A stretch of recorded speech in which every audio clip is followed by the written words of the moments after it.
जय श्री कृष्णा मित्रों। आज हम लोग एक ऐसे सब्जेक्ट पर बात करेंगे जो आपकी भावनाओं के साथ भी जुड़ा हुआ है और हमारे व्यवहार में भी अधिकतर उस चीज़ का ज़्यादा उपयोग होता है। हाँ दोस्तों, ये एक ऐसा विषय है जिस पे हम सभी को गौर करने की बहुत ज़रूरत है। विवाह पत्रिकाएं,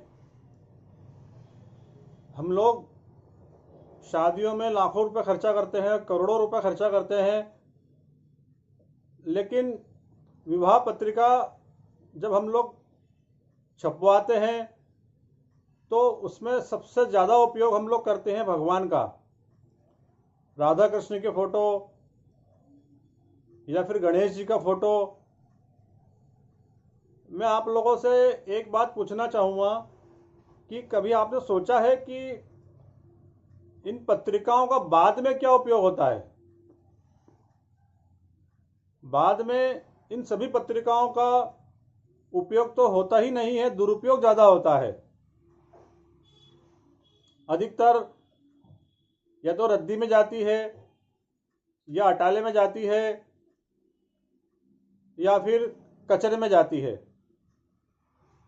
तो स्वाभाविक है कि इसका दोष आपको भी लगेगा। मैं आपसे बस निवेदन ही कर सकता हूं और आपको इस चीज़ में जागृत भी कर सकता हूं कि अगर आप अपने बच्चों की शादी करें या कोई शुभ कार्य करें या धार्मिक कार्य करें तो भगवान के फोटो का उपयोग कम से कम लें। भगवान के नाम का उपयोग कर सकते हैं।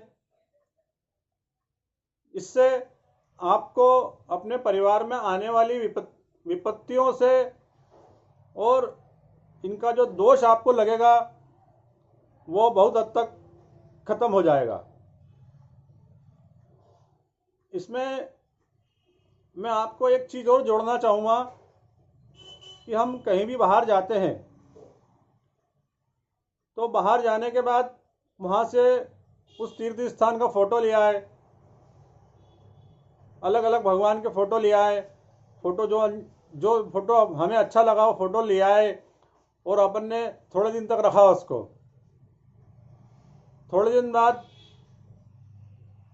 उस चीज़ की दुर्दशा आपको खुद को मालूम होगी कि आप उस चीज़ पर ध्यान देना बंद कर देते हैं। इधर से उठाकर उधर लगा दिया, उधर से उठाकर उधर लगा दिया और फिर आखिरी में बच्चों ने उसको निकाल कर बाहर रख दिया। तो मित्रों, इसका भी आपको दोष लगता है। कई बार हम धार्मिक किताबें लाते हैं, धार्मिक ग्रंथ लाते हैं, एक आध बार पढ़ा, फिर वो पढ़ा रहता है और फिर उसके बाद जो चीज़ का आप उपयोग नहीं कर रहे हो तो उस चीज़ का भी आपको दोष लगेगा। इसलिए धार्मिक ग्रंथ हो उन्हें सहेज कर रखें और उन्हें समय समय पर खोलते रहें। भले ही उसे नित्य आप एक पेज रोज पढ़ें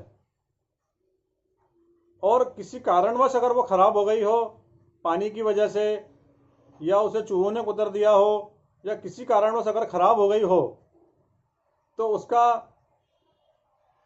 सबसे अच्छा सदुपयोग यही है कि कहीं बगीचे में या कहीं ऐसी सुनसान जगह पे जहाँ किसी का आना जाना न हो, उस धार्मिक ग्रंथ को और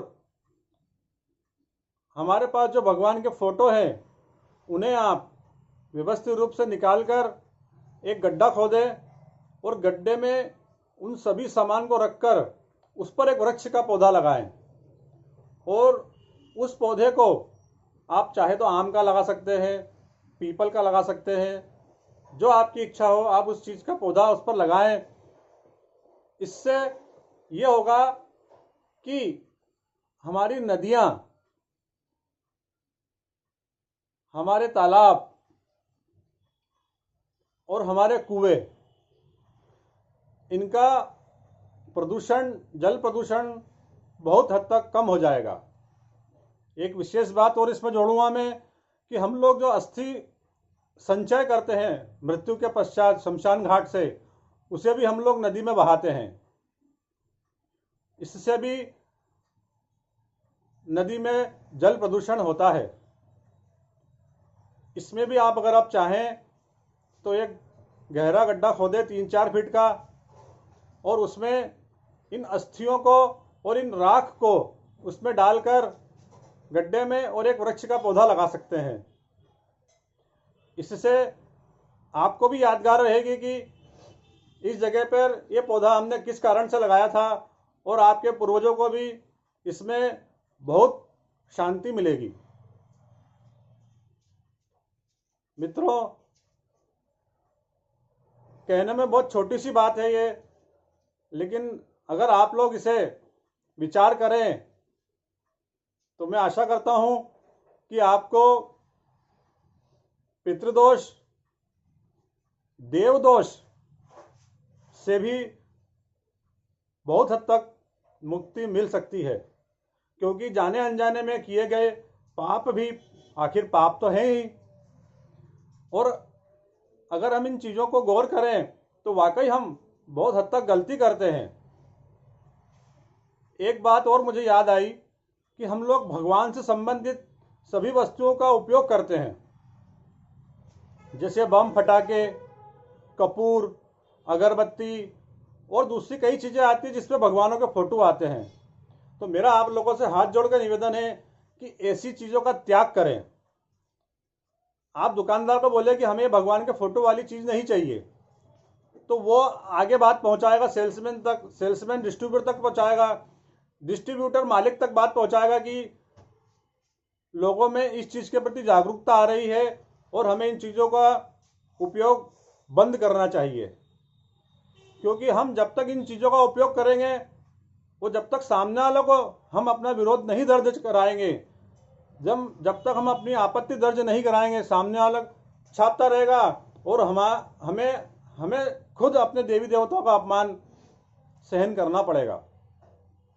इसलिए जागरूक बने और इन चीज़ों का विशेष ध्यान रखें, और इन चीज़ों का जिस पर भगवानों की तस्वीर हो उसका बहिष्कार करें।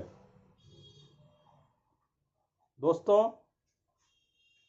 मेरा निवेदन है और मैं आशा करता हूं कि आप इसे ज़रूर ध्यान रखेंगे, और अगर आपने इन चीज़ों का धीरे धीरे ध्यान करना शुरू कर दिया तो मैं गारंटी से कहता हूं हमारे देवी देवताओं का अपमान नहीं होगा। जय श्री कृष्णा, जय हिंद मित्रों।